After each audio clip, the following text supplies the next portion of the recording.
నా చేతిలో ఒకటి కనిపిస్తుంది కదండి, ఇది సేమ్ మేక తలకాయ లాగా ఉంది.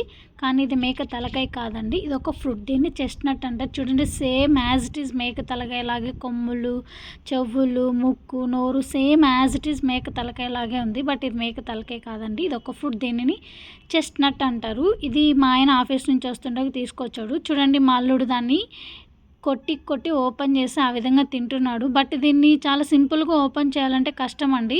దీన్ని అంటే దాన్ని ఉడకబెట్టకుండా అయితే ఓపెన్ చేస్తే ఈ విధంగా గట్టిగా ఉంటుంది. కొట్టి కొట్టి ఓపెన్ చేయాలి, దాన్ని పగలగొట్టాలి. మేమందరం దాన్ని చాలా పగలగొట్టాము. పగలగొడితే అది అన్ఈక్వల్ సైజులో, అంటే పగలగొట్టకి ఇలా హాఫ్ డివైడ్ అయిపోయింది. తర్వాత దాన్ని ఓపెన్ చేసి తినడానికి ట్రై చేసాము. బట్ అది రావట్లేదు. చూడండి, మా చిన్నల్లుడు అయితే దాన్ని ఎట్లా అంటే అట్లా పాల్గొడుతున్నాడు. పాపం వాడికి చేతగాక. ఇంకా మా చెల్లి అయితే దీన్ని ఒక టాస్క్లా తీసుకుంది. టాస్క్లా తీసుకొని నేను ఓపెన్ చేస్తున్నాను. ఇదిగోండి, ఇలా నీట్గా పీల్ ఓపెన్ చేస్తుంది. ఓపెన్ చేశాక మేమైతే లీగల్లీ వెయిటింగ్ అండి, అది ఎంత నీట్గా ఓపెన్ చేస్తుందని. క్లియర్గా అయితే ఓపెన్ చేసింది. ఓపెన్ చేసే టైంకి మా పెద్దల్లుడు ఏం చేస్తున్నాడంటే దాన్ని నేను కూడా ఓపెన్ చేస్తా అని ట్రై చేయడానికి వాడు చాలా కష్టపడి పగలగొడుతున్నాడు. బట్ వాడికైతే రావట్లేదు. కానీ మా చిన్నల్లుడు ఆల్రెడీ ఓపెన్ చేసిన దాన్ని అయితే ఫుల్ ఎంజాయ్ చేస్తూ తింటున్నాడు. చూడండి, వాడు ఏ విధంగా తింటున్నాడు.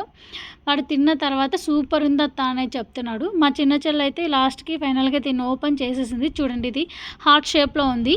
ఓపెన్ చేయకముందేమో మేక తలకాయలాగా, చేసిన తర్వాత హార్ట్ షేప్లో ఉంది. మీలో ఎంతమంది దీన్ని టేస్ట్ చేశారో కామెంట్ చేసి చెప్పండి.